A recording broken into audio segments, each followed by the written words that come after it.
acerca de la última iglesia del Apocalipsis. Recuerden que son 7 iglesias y cada una de esas iglesias he estado hablando de ella en ese transcurso de los últimos par de meses o 3 meses me parece, porque tuvimos esa interrupción a la mitad de los sermones y también tuvimos el aniversario de la iglesia, entonces se fue interrumpiendo y se fue alargando. Entonces el día de hoy voy a terminar esta serie de sermones de las iglesias de Apocalipsis y vamos a ver la última de las iglesias de Apocalipsis.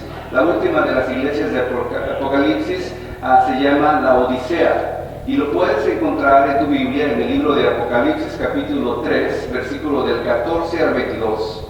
El nombre de la Odisea significa el gobierno del pueblo y sugiere una iglesia muy democrática que ya no sigue a los líderes espirituales ni a la autoridad de la palabra de Dios, sino posiblemente lo hacía por mayoría de votos. Es una cosa buena tener una democracia. Qué bueno que tenemos también aquí en este país una democracia. Pero en la iglesia, creo yo que es bueno también una democracia. Las iglesias bautistas se conocen por ser democráticas. Quiero dar un poco de información acerca de cómo funciona la organización de una iglesia bautista. La iglesia bautista regularmente se funciona con líderes y con la congregación. Los líderes o los ancianos, como le quieran llamar cada iglesia, tienen un voto para poder tomar decisiones en cuanto a la dirección de la congregación entera. El pastor viene a ser uno de esos ancianos y su voto cuenta como un solo voto.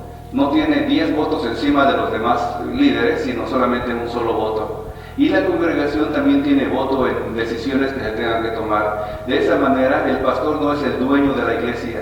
No es el que hace todas las decisiones y los demás tienen que sujetarse. No es el único que es elegido y que hace lo que decide hacer sin que nadie se oponga por causa de que es el pastor. Las iglesias bautistas tienen un énfasis grande en que las iglesias puedan tomar decisiones por sí mismas. Pero siempre tomando en cuenta que la palabra de Dios está encima de todas las autoridades que están dentro de la iglesia y que cuando se toman decisiones tienen que estar de acuerdo con el espíritu de la palabra de Dios. No se puede tomar decisiones fuera del espíritu de la palabra de Dios. Entonces, voy a hablar de esta iglesia, entendiendo que hay diferentes formas de interpretar el libro de Apocalipsis cuando habla de las iglesias.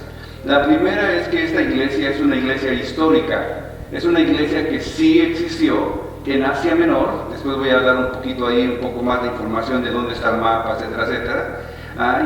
Y en esta iglesia entonces fue una iglesia que tenía su pastor, porque después voy a hablar acerca de que se le envía un mensaje al ángel, al mensajero, al pastor de la iglesia, y él tenía que saber qué hacer después de eso, y existió en ese tiempo. Algunos ven la iglesia de la Odisea también como una iglesia representativa de un periodo de la iglesia. Voy a hablar de esa iglesia, la iglesia de la Odisea, pero por otro lado también. Si esto no es, voy a hablar y voy a decir la perspectiva de lo que leí en la palabra. Pero por otro lado también, cada una de esas iglesias sigue hablando al día de hoy a nosotros. Cuando habla a las iglesias, no le dice nada más a la iglesia de Filadelfia o la iglesia de aquí o de allá, dice a las iglesias en general. Nos podemos reflejar en la iglesia de Éfeso como que perdimos nuestro primer amor.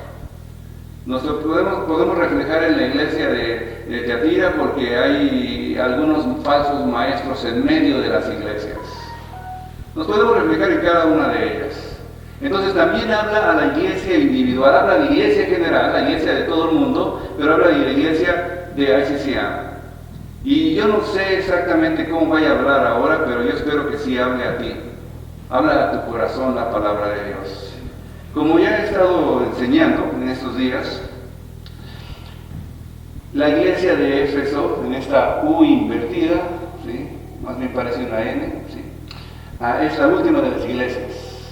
Se encuentra en la parte más este del Asia Menor.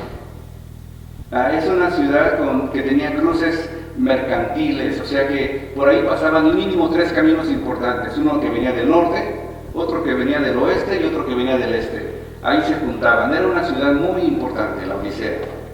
Estaba en un valle rodeado de montañas, está todavía, ¿sí?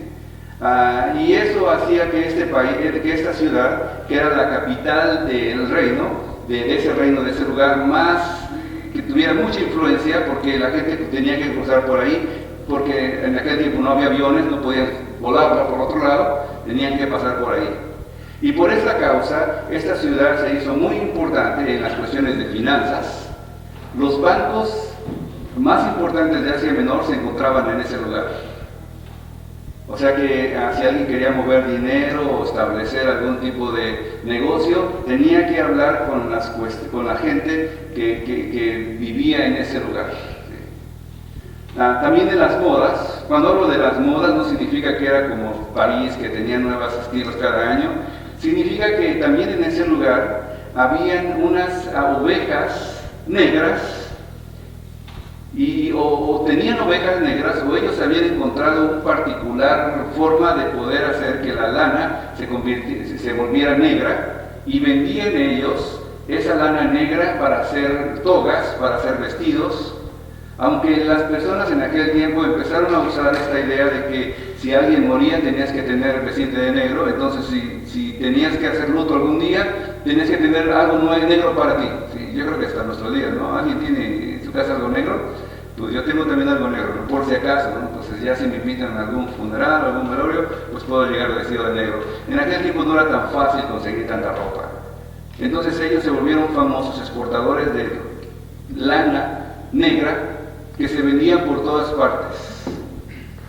Los hombres las usaban también políticamente, en una forma de elegancia.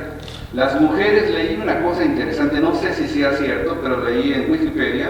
Wikipedia no es la verdad necesariamente, pero estaba leyendo que a las mujeres que usaban esta tela, las mujeres solamente que eran prostitutas o que eran adúlteras, o que se habían encontrado en adulterio. Entonces, no sé si era muy popular eso, pero posiblemente, no estoy diciendo que ahorita que sea la razón de que si alguien viene vestido de negro, vaya a decir esa hermana que habrá hecho, ¿no? Nada de eso, ¿sí? Solamente en aquel tiempo había eso, ¿sí?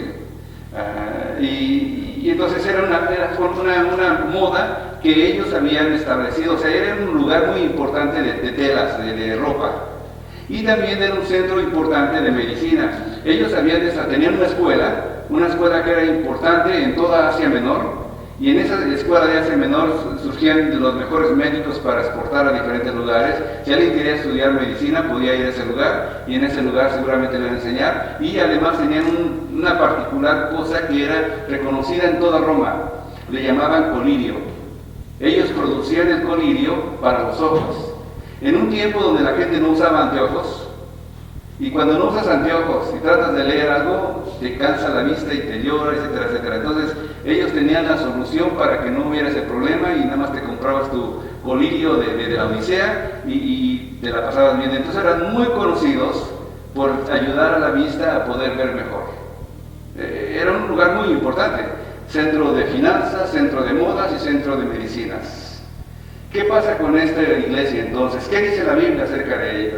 Lo primero que le dice es: escribe al ángel de la iglesia de la Odisea, y le empieza a dar un mensaje a esta iglesia, porque otra vez el ángel de la iglesia es el pastor, y lo que va a recibir este pastor es puros regaños. En las otras iglesias, el Señor Jesucristo les alaba porque tienen perseverancia, porque han sufrido persecución, porque han guardado la sana doctrina, porque han ayudado, porque les ayuda y les bendice. En esta única iglesia no hay ninguna cosa positiva de esta iglesia. Caramba, ¿qué habrán hecho los hermanos de la Odisea para que nadie no les reconozca por nada? Va directo al grano y empieza a tirarles pedradas. ¿Sí? ¿Qué es lo que le dice esta iglesia? Y el pastor, ¿qué hace una iglesia? ¿Qué hace un pastor que escucha que a su iglesia no tienen nada por qué orgullecerse? Que no se le reconoce por ninguna cosa. ¿Qué hace un pastor cuando escucha un mensaje así? Ok, ¿qué le dice el Señor a esta iglesia? ¿Sí? Aquí voy a necesitar mis lentes.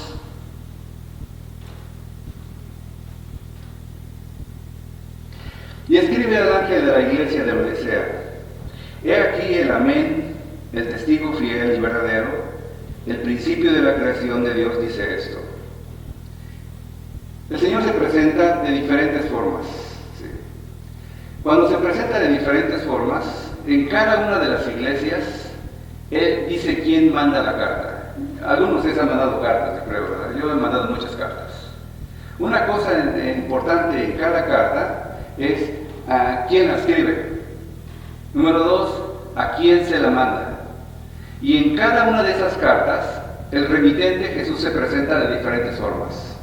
En este caso, Jesús se presenta como el amén, el testigo fiel y verdadero, el principio de la creación de Dios. 3 palabras. Y una de las palabras, una cosa también que me pareció interesante y no tengo explicación, es que esa es la 7ª iglesia. Y regularmente cuando se habla en la Biblia acerca del séptimo, del 7, del 70 veces 7, del 777, de todos los 7, es perfección, es complemento. Es que ya se organizó todo. Y en este caso, para esta iglesia no hay nada de perfección. No hay nada de estar completa. Es una iglesia incompleta. Es un contraste para mí pensar cómo puede ser de que esta iglesia sea una iglesia que está dirigida por Dios, si está incompleta completamente. No hay nada de qué agradecerles. ¿Sí? ¿Por qué el amén? ¿Sí? Porque todas las promesas de Dios son en sí y en el amén, por medio de nosotros, por la gloria de Dios, 2 Corintios 1:20. Eso implica que todo lo que Jesús dice es verdad, Isaías 65:16, y por ello su mensaje a la Odisea debe ser aceptada sin vacilación. Jesús utiliza la palabra amén, pero la palabra amén, yo sé que les han enseñado que uno dice así sea, ¿sí? Pero no es así sea solamente, es verdad, es algo real. Algo que realmente va a hacer que la persona pueda saber de que el que dice eso, el que habla esto es verdadero. Es más, Jesús cuando dijo, de cierto os digo, utiliza la palabra en hebreo, amén, amén, amén. ¿Sí? Entonces es en verdad, en verdad, en verdad, o en verdad, en verdad, en verdad os digo. Repitiéndolo hasta 3 veces. Todo lo que voy a decir cuando decía Jesús esas palabras es verdad, porque es amén. Porque es real, porque es verdadero. En este caso también, todo lo que va a decir ahora Jesús es verdadero. Es el testigo fiel y verdadero. Dice en Juan 3:11, de cierto te digo, que lo que sabemos hablamos y lo que hemos visto testificamos y no recibís nuestro testimonio. Juan capítulo 3, versículo 11. Jesús es el testigo fiel porque Él es el representante perfecto del carácter, de la mente y la voluntad de Dios delante de la humanidad. ¿Sí? Lo que Él va a decir es verdadero. ¿Sí? Y Él es el principio de la creación. Cuando digo Él es el principio de la creación, no digo que Él fue el primer hombre creado. Porque cuando habla de ergo, la palabra ergo es algo así como el principio, el que inicia todo. Dice en la Biblia, en Génesis capítulo 1, Génesis 1:1, que en el principio creó Dios los cielos y la tierra. Y la tierra estaba desordenada y vacía. Y dijo Dios, y empieza a hablar, y el verbo es palabra. ¿Qué dijo Dios?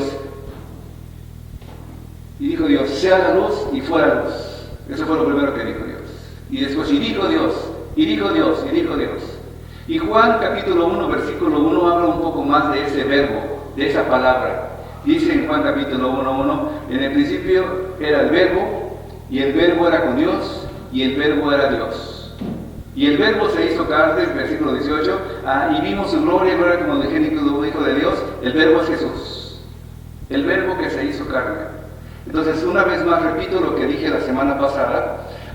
Cuando te presentan ahí a Jesús y te presentan a un hombre viejito en un trono, esa es una imagen equivocada. Si llegamos al cielo, o cuando lleguemos al cielo, como quieras tomarlo, no vas a ver 2 tronos, ni 3 tronos, ni más tronos, vas a ver solamente un trono. Y la imagen del Dios invisible es Jesucristo. El único que va a estar sentado en el trono va a ser Jesucristo. ¿Sí? Sigo leyendo. ¿Sí? Yo conozco tus obras, y ahí es donde empieza la crítica de Jesús para la gente de la Odisea. Que ni eres frío ni caliente. Ojalá fueses frío o caliente. Así, puesto que eres tibio y no frío ni caliente, te vomitaré de mi boca.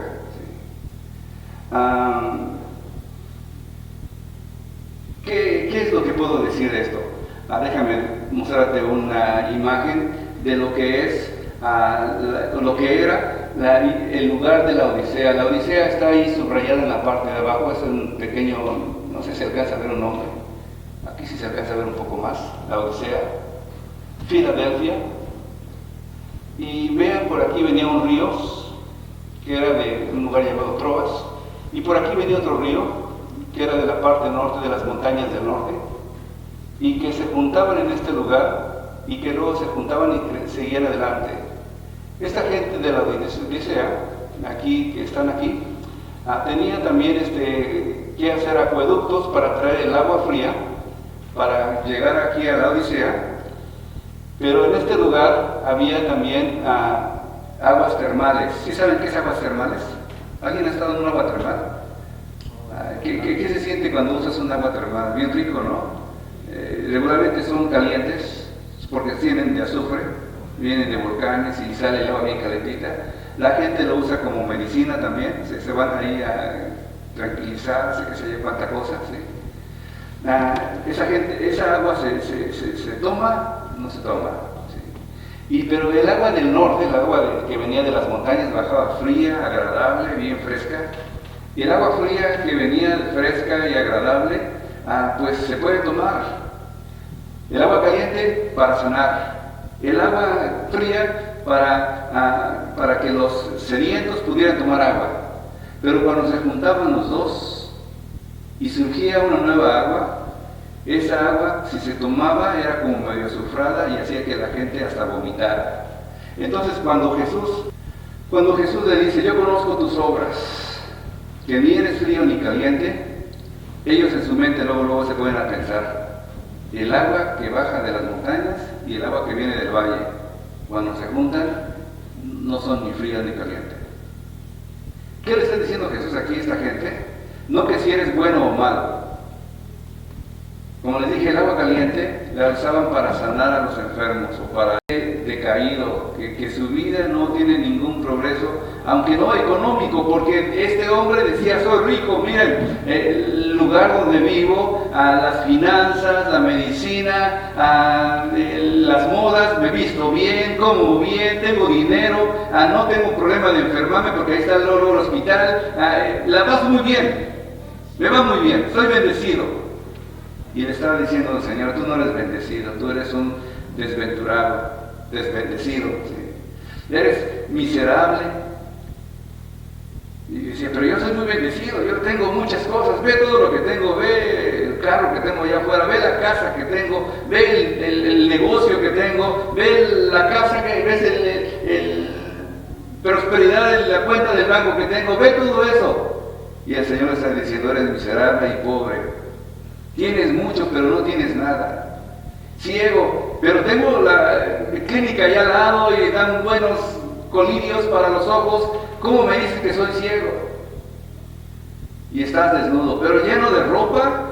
El lugar donde se crea la moda, el lugar donde crea la ropa para que tenemos en abundancia, nos dices que estamos desnudos. Es como los ve Jesús a esta gente. Y es como lo ve Jesús a esta iglesia. Una iglesia que no dependía más de Dios, que dependía más de lo que ellos podían hacer, lo que podían lograr por sí mismos, que lo que depender de Dios completamente. El día de viernes, en la noche, es mi día libre el viernes, regularmente no contesto llamadas, pero alguien me marcó un par de veces, dije, pues a lo mejor es una emergencia, voy a contestar. Y me dice un hombre, pues fíjate que yo fui a tu iglesia en agosto, ¿sí? No en tu iglesia, pero me enfermé de COVID, ¿sí? Y luego vi un video que subí al Facebook, ¿sí? Y a mí me pasó lo mismo, yo fui al hospital, ¿sí? Y le invité para la iglesia también, ¿no? Pero otra vez que regresara, porque dice, pues nomás fui porque pues yo quería recibir alguna palabra. Y no me dijo si recibió o no recibió, solamente me dijo, después de eso, pues me cayó el COVID y anduve bien muy metido. que ya está rompiendo mis lentes, caramba. Estuve bien con muchas enfermedades. Y yo le decía, al final de cuentas, oye, ríndete a Dios. Y él me decía, ¿y qué significa rendirse a Dios? Y me dijo, yo fui a una iglesia adventista, sé mucho, me bauticé a los 18 años, pero la verdad me bauticé porque mi familia, pues, era mucha presión sobre mí, casi me bautizaron, no era mi decisión, me bautizó mi familia, más bien que yo me vaya bautizado, como que no sentí que fuera mi bautismo. Digo, pues, no te voy a decir que no valió el bautismo que tienes, pero si crees que sea necesario, le dije, pues bautízate otra vez. No es pecado bautizarse cuando estás convencido de que has decidido seguir a Cristo. Y él decía, pero ¿qué significa eso de seguir a Cristo? ¿Qué significa? ¿Qué tengo que hacer? Y yo le decía, tienes que rendirte. ¿Pero qué significa rendirme? Dice, no sé qué significa rendirme.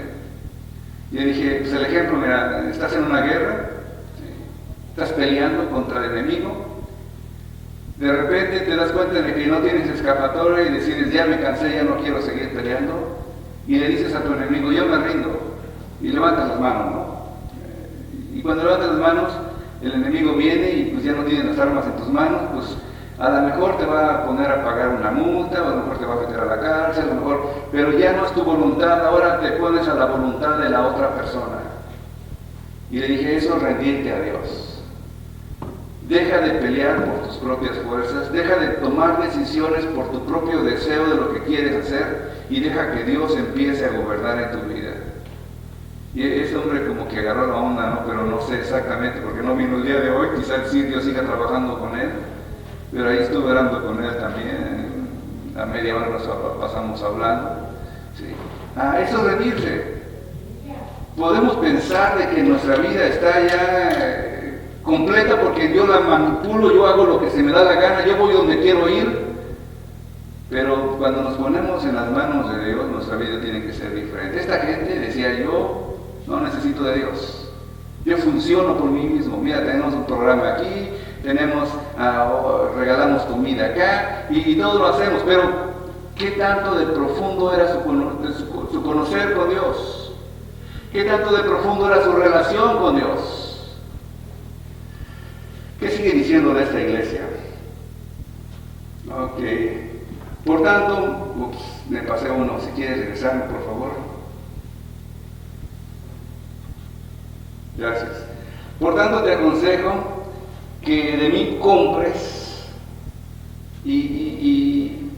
Pero les acaba de decir Dios que eran pobres, que no tenían nada, que eran miserables, que eran desventurados. Y Él les dice, compra de mí.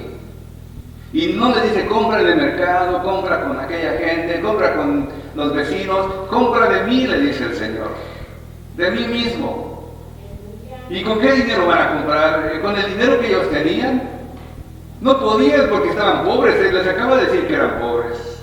Una respuesta la encontramos en Isaías 55:1 que dice, a todos los sedientos, venid a las aguas, y a los que no tienen dinero, venid, comprar y comer. Venid comprar sin dinero y sin precio vino y leche. Podemos comprar con Dios aunque no tengamos dinero, aunque no tengamos puntos acumulados. Porque Dios es un Dios de misericordia, que ve nuestra necesidad. Y dice, compra de mí oro refinado en fuego. Y el oro refinado en fuego significa la fe que obra por el amor.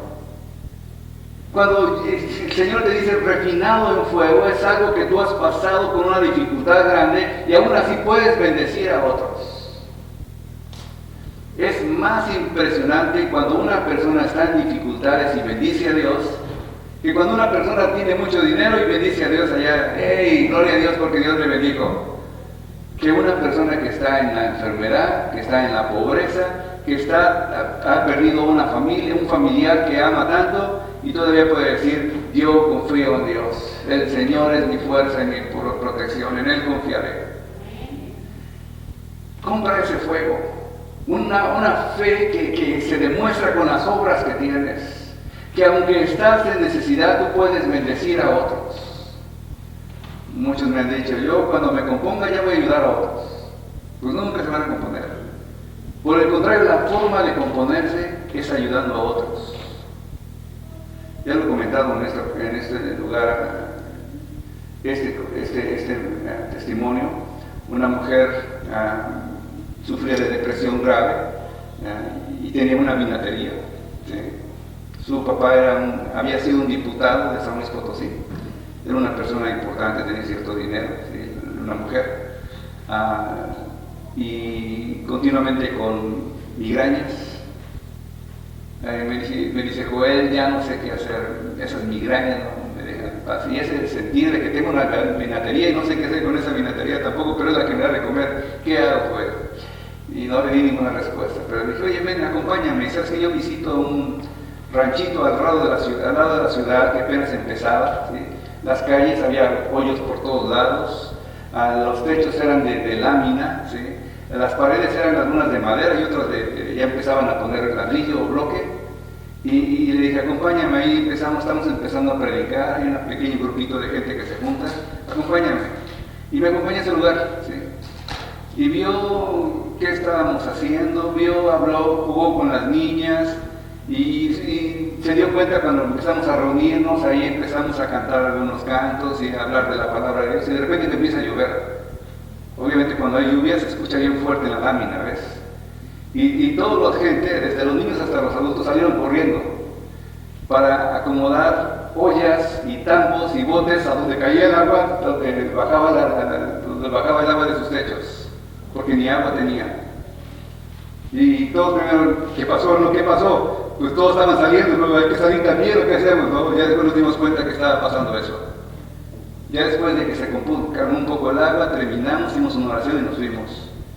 Y me dijo esta muchacha, oye, Joel, dice, ¿sabes qué? La migraña se me quitó.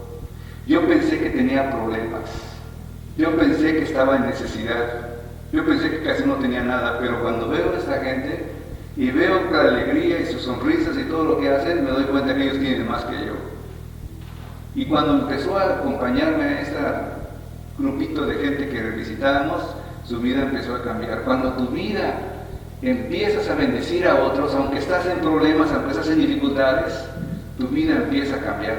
¿Sí?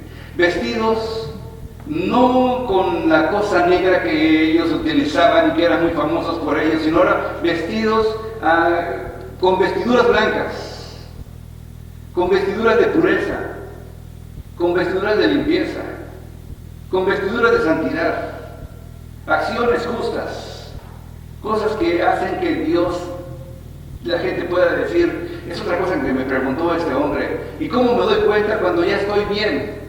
¿Cómo me doy cuenta cuando ya sé que Dios me ha perdonado y Dios está, y yo me he rendido y estoy con Él? ¿Cómo me doy cuenta? Me dijo este hombre en esa llamada, que media hora te digo que estoy hablando con él. Le dije, cuando otros se dan cuenta de que tu vida es diferente. ¿Cómo te das cuenta tú cuando tu vida es una vida agradable a Dios? Porque otros te lo dicen. No tienes que esperar a ver una voz del cielo que te diga, Dios me dice ahora que yo estoy bien. La gente te empieza a decir, oye, tú eres diferente. Oye, tú no eres como los demás. Oye, tú tienes algo que no puedo entender, pero es algo bueno, algo como que, qué sé yo, que brilla contigo, o que te hace diferente, tú eres diferente. Y cuando la gente te dice que tú eres diferente es porque Dios te está trabajando en ti y ha estado trabajando intensamente contigo. Y luego le dice, y unge tus ojos con colirio para que veas. Yo reprendo y castigo a todos los que... Y esos ojos con colirio es el Espíritu Santo que capacita al cristiano para distinguir entre la verdad y el error. Te das cuenta de quién es alguien correcto. En nuestros tiempos hay diferentes doctrinas que nada más voy a mencionar, no voy a especificar qué son, completamente describiéndolos. Doctrinas como de la prosperidad, que dice, ven aquí a la iglesia y tú vas a ser rico. ¿Sí? Y el fin de esa iglesia es que tú seas rico. Se fijan más en lo que tú puedes tener que en lo que Dios puede hacer a través de ti. Iglesias que se llaman, aún en México hay un fuerte grupo que se llama Para de Sufrir. Y ese grupo, si tú vas ahí, según te sanan, pero te sacan un montón de dinero también. ¿Sí? Grupos hasta de misterio y de muerte, como la Santa Muerte en México, y ahora también vas al Mercado Central y por ahí tienen también una imagen de la Santa Muerte. ¿Sí? Aquí mismo no tienes que ir muy lejos. por aquí cerca. ¿Sí?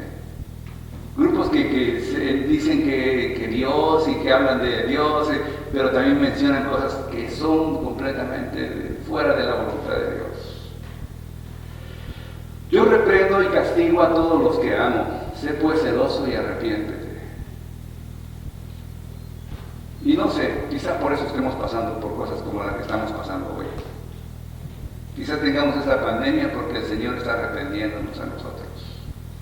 Antes que a la gente de afuera, a la iglesia, diciéndonos: despiértate, afírmate, acércate a mí, yo quiero estar contigo.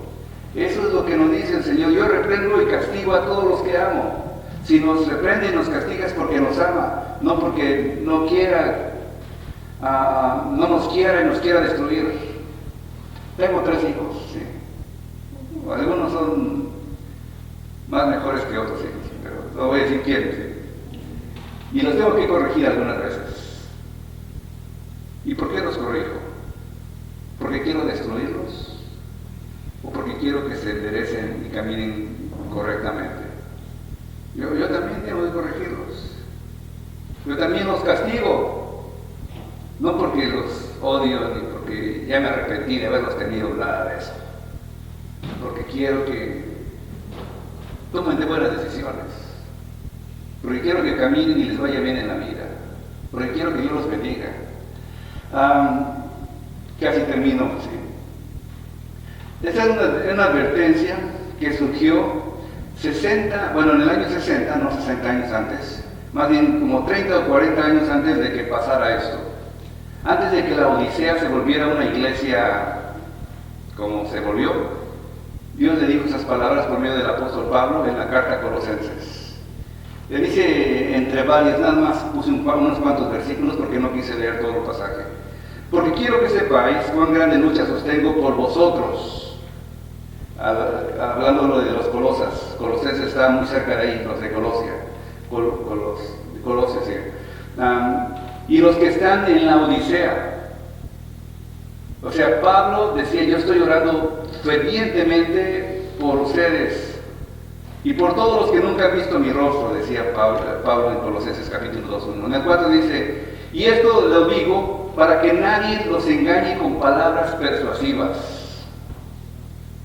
Entonces parece ser que las palabras persuasivas habían llegado a la Odisea. Les habían lavado el coco. Les habían dicho que iban a prosperar, y les habían dicho que iban a parar de sufrir, y les habían dicho que había otras opciones, y les habían dicho que pues ellos creen diferente, pues no importa, cada quien cree lo que quiere, y cada quien toma su propia decisión que quiera tener. Al cabo que todos los caminos llegan a Roma, dicen, y todos los caminos llegan a Dios. Pero esas palabras no son en la Biblia, no están en la Biblia. Solamente hay un camino, solamente hay un Dios y un mediador entre Dios y los hombres, Jesucristo hombre. Versículo 8: mirad que nadie os engañe por medio de filosofías o huecas sutilezas, según las tradiciones de los hombres, conforme a los rudimientos del mundo y no según Cristo. Y 4:16 de Colosenses dice: cuando esta carta haya sido leída entre vosotros, Colosenses, haced que también se lea a la iglesia de los laodicenses, y que la Odisea la leáis también vosotros. Esa es una carta perdida. Esta carta la escribió Pablo también, la carta a la Odisea, y que no sabemos dónde quedó. Como yo te dije, se escribieron muchas cartas más, y no sabemos dónde quedaron. Pero esas mismas advertencias que le dice a los de Colosas, se les decía a los de la Odisea. ¿Sí? Casi para terminar. ¿Sí? He aquí, yo estoy a la puerta y llamo. Si alguno oye mi voz, cierre la puerta, entraré a él y cenaré con él y él conmigo. Imagínate que tú llegas a tu casa y tocas la puerta. Y la persona que dejaste ahí dentro dice: ¿quién? Y tú dices tu nombre. Y dice: no te conozco, no vives aquí. ¿Qué haces tú? El dueño de la casa. ¿Qué haces tú? El que vive ahí, el que compró esa casa, el que fundó la casa, el que arregló esa casa, el que construyó esa casa, ¿qué haces tú? No te dejan entrar ni a tu propia casa. Imagínate a Jesús tocando a la puerta de la iglesia de la Odisea: déjenme entrar. Y los de la Odisea, y es más, les dice, si me dejan entrar y abren la puerta, entraré a él y cenaré con él y él conmigo. No les voy a reclamar que por qué me echaron para afuera. No les voy a reclamar que por qué no han seguido mis mandamientos. No les voy a reclamar que por qué no me han escuchado. Voy a comer con él, voy a cenar con él, voy a estar con él. Hay esperanza para el pecador. Hay esperanza para la iglesia. Aunque son muchas recriminaciones, aquí en este pasaje estoy entendiendo que hay esperanza para nosotros. A ninguna otra iglesia se le dice lo que se le dijo a esta iglesia, ¿sí? de que Él iba a estar con nosotros. ¿Te puedes cambiar al siguiente? Ya no, porque ya se me borró aquí. ¿Sí? Al que venciere, le daré que se siente conmigo en mi trono, así como yo he vencido y me he sentado con mi Padre en el trono. Y la última, porque ya quiero terminar. ¿Sí? El que tiene oído, oiga lo que el Espíritu dice a las iglesias. Y ahí otra vez se refiere a iglesias, no nada más a una, sino a todas las iglesias. Y el último, ¿qué aprendemos hoy? Número 1, que hay esperanza para el pecador. Si te has estado alejando de Dios y tu vida está medio tibiezona, hay esperanza para ti. ¿Qué queremos? Una pregunta, ¿queremos dejar entrar a Cristo en nuestra iglesia? ¿Cómo ves? ¿Faltará Cristo en nuestra iglesia? ¿Faltará Cristo en tu casa? ¿Faltará Cristo en tu vida? ¿Cómo ves? ¿Sí? Arrepentirnos de nuestros pecados o errores. ¿Sí? Algunas veces son pecados, algunos son errores. Regresar a tener comunión con Dios, dándole tiempo a escuchar su voz. En ese sentido, ¿sí? Tiempo a escuchar su voz significa de que empecemos a escuchar lo que Dios dice a nosotros. Les invito para que lo busquen en las mañanas. Les invito para que lo busquen en la tarde, en la noche. Les invito para que tengan un tiempo donde ustedes puedan estar a solas con Dios y escuchar su voz. Esa es mi invitación para ti. Hay que servir a Dios con todos nuestros talentos. Vamos a orar. En el nombre de Jesús. Por tu gracia estamos aquí.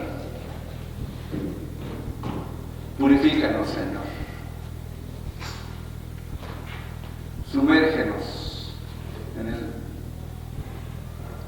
en el amor de tu Espíritu. Y esta iglesia no sé qué decidió, pero nosotros queremos decidir seguir a Cristo, escuchar su voz, seguir sus mandamientos, no jugar más, no estar alrededor de lo que otros decidan, sino escuchar tu voz. Sumérgenos con tu Espíritu Santo. Glorifícanos, Señor. Ayúdanos a hacer tu voluntad en todo. Estamos en tus manos. Perdona nuestros pecados, Señor. Sé que te hemos fallado. Y sé que podemos vivir una vida mejor que a los que hasta el día de hoy hemos vivido. Ayúdanos, Señor, a hacer tu voluntad en todo. En el nombre de Cristo Jesús. Amén y amén.